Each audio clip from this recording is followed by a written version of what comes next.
Olá, seja muito bem-vindo ao Física em Box. Eu sou o professor Carlos Mainartes e hoje é dia de dica, com a dica de número 5. Nós vamos falar hoje sobre os tipos de movimento, mas para entender os tipos de movimento, nós temos que entender o significado de força. Pois é, nós vemos o dia a dia forças sendo aplicada aos corpos, então a gente tem um conhecimento leigo, cotidiano, às vezes, do que é força, mas fisicamente o que é força? Força, então, ela é um agente capaz de equilibrar um corpo. Todos os corpos que a gente vê em repouso, por exemplo, um corpo que está sobre uma mesa, está ali paradinho, esse corpo está em equilíbrio. Ele está sendo equilibrado por pelo menos duas ou mais forças. Quando nós vemos também um corpo em movimento, em que a velocidade desse corpo não altera e também não altera a direção do movimento, esse corpo está equilibrado por forças. Além de equilibrar, a força também muda a velocidade de um corpo. Quando a gente vê um corpo sofrer alteração de velocidade, você tem que se ligar na hora que isso só ocorre porque há uma força atuando sobre aquele corpo. E também a força é um agente capaz de deformar ou quebrar os corpos. Então, quando um corpo se deforma, um corpo se quebra, isso só acontece mediante a aplicação de uma força, não há outro modo disso acontecer. Então, veja só, mas quais seriam os tipos de força que a gente comumente utiliza aí na física, nos nossos estudos? Então, tem a força-peso, por exemplo, um corpo que a gente joga para cima, num local que tem pouco vento, por exemplo. Ele fica em movimento somente devido não, ele fica em movimento e a força que atua sobre ele é a força-peso. Nesse movimento livre, no ar, quando a gente atira um corpo. Bom, temos a força de tração, que é relativa à força de corpos que estão presos por cordas, por cabos, por engate e assim por diante. A força de atrito, que é a dificuldade que existe de uma superfície deslizar sobre a outra, e muito mais forças. Então, por isso esse etc. Bom, já que a gente discutiu, já que a gente discutiu a questão das forças, agora vamos entender os tipos de movimento a partir dessas, não dessas forças, mas do conceito de força. Então, veja só. Para isso, nós precisamos entender, Newton tem 3 leis, a gente precisa entender pelo menos 2 leis. Das 3, 2 contribuem para os tipos de movimento. Então, veja só. A primeira seria a primeira lei de Newton. A primeira lei de Newton, ela diz que se o corpo está em repouso ou está em movimento retilíneo uniforme, então é porque a força resultante sobre esse corpo é igual a zero. Então, aqui é muito importante, a primeira lei de Newton define que a força resultante é nula, mas temos aí a segunda lei de Newton, que diz que a força resultante é igual a massa vezes a aceleração.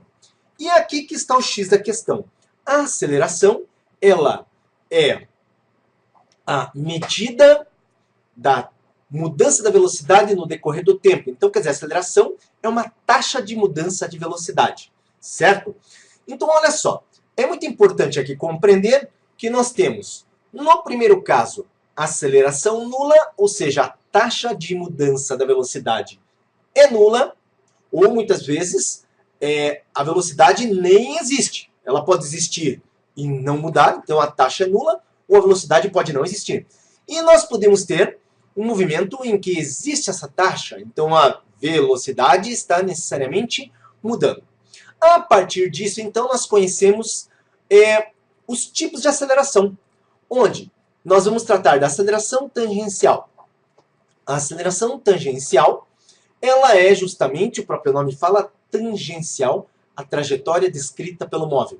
Se a trajetória é retilínea, ela é paralela à trajetória. Se a trajetória é circular, ela é tangente ao círculo, que seria a trajetória circular. Nós temos a aceleração centrípeta, que é uma aceleração que sempre aponta para o centro. Observe que a aceleração tangencial altera o valor da velocidade. Isso é a missão da aceleração tangencial.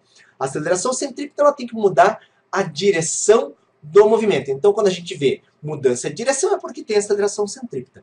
E nós temos ainda a aceleração resultante, que é a soma vetorial das duas acelerações. Muito importante esse conceito de aceleração vetorial, e a gente vai tratar essa soma vetorial na aula específica sobre vetores. Aqui é importante apenas você compreender que é uma soma vetorial, e a soma de dois vetores tem um modo específico de realizar o cálculo, não se esqueça disso. Então agora veja, vamos classificar os movimentos. Os mais importantes dentro da física é o movimento retilíneo uniforme, MRU, movimento retilíneo uniformemente variado, MRV, movimento circular uniforme e movimento circular uniformemente variado. Então vamos lá. Observe aqui a aceleração tangencial, a aceleração centrípeta e qual seria a aceleração resultante. Então a aceleração tangencial no movimento retilíneo uniforme é zero. Por quê? Porque nesse movimento a velocidade é constante. Se a velocidade é constante, nós não temos a aceleração tangencial. A aceleração centrípeta, ela é zero. Por quê? Porque o movimento é retilíneo. Então não há mudança de direção. Mesmo ao longo de uma reta, não há mudança da direção em momento algum. Logo, sendo a aceleração tangencial zero e a centrípeta zero, a aceleração resultante só pode ser também zero. Temos agora o movimento retilíneo uniformemente variado. Retilíneo porque é sobre uma linha reta, então veja, não tem mudança de direção. E uniformemente variado porque a velocidade varia, podendo aumentar ou diminuir. Bom, primeiramente, aceleração tangencial. Se a velocidade pode aumentar ou diminuir, é porque existe aceleração tangencial. Se não há mudança na direção, pois o movimento é retilíneo, a aceleração centrípeta é zero. Mas como a aceleração resultante é a soma do vetor aceleração tangencial com o vetor aceleração centrípeta, não existe aceleração centrípeta, existe aceleração tangencial, a aceleração resultante é igual à aceleração tangencial. Note que a aceleração resultante nós estamos chamando apenas por A. No movimento circular uniforme, circular é uma curva, então tem mudança de direção constante, mas o uniforme não muda a velocidade, logo a aceleração tangencial é nula. A aceleração centrípeta ela é maior do que zero. A aceleração centrípeta não tem negativa, tá? Não tem valor negativo, sempre valor positivo. E a aceleração resultante não tem tangencial, mas tem centrípeta. A aceleração resultante é a aceleração centrípeta. Já o movimento circular uniformemente variado, observe, circular muda a direção, uniformemente muda a velocidade. A aceleração tangencial existe porque a velocidade muda o seu valor. E a aceleração centrípeta existe porque o movimento é circular, está tendo mudança na direção da velocidade. Somando os vetores aceleração tangencial e aceleração centrípeta para ter a aceleração resultante, o módulo, presta atenção, o módulo da aceleração resultante resulta em aceleração resultante ao quadrado igual a aceleração tangencial ao quadrado mais aceleração centrípeta ao quadrado. Bom, mais adiante nós teremos aulas e eu quero daí, no caso, tratar esse movimento circular uniformemente variado de forma vetorial para que você entenda bem isso aí, mas é numa outra oportunidade, certo? Então, essa é a nossa aula de dica de hoje. Aliás, você já deu uma passada no nosso site physicainbox.com.br, tem muita questão de física para você resolver lá, para você estudar, certo? Foi muito bom ver você por aqui. Acompanhe as nossas dicas aí. Essa aqui é a 5ª aula de dica, então tem 4 dicas anteriores, certo? Gostou dessa aula? Compartilhe com seus colegas aí, com seus amigos de escola. E independente do que você está se preparando, se é para o vestibular, se é na sua escola você quer apenas se preparar para esse conteúdo, caso de prova, ou se é para concurso público, aqui no Physica Inbox é o lugar ideal para você aprender física, certo? Fico muito feliz com a sua presença e vou ficar te esperando no próximo vídeo. Até a próxima, então! Você precisa aprender física? Então veja como essa tarefa pode ser muito fácil. Acesse no seu computador, smartphone ou tablet www.physicainbox.com.br. Lá você vai encontrar vários assuntos para estudar. Escolha um assunto. Dentro de um assunto, observe que nós temos vários conteúdos. Escolha um conteúdo para resolver questões online. Escolha uma alternativa.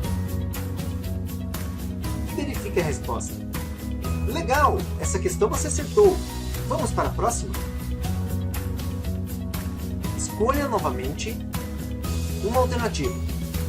Ah, dessa vez você errou. Mas nós ajudamos você com um vídeo que mostra a resolução. Vem para o Physics Inbox e comece a estudar agora mesmo. Aqui você aprende física.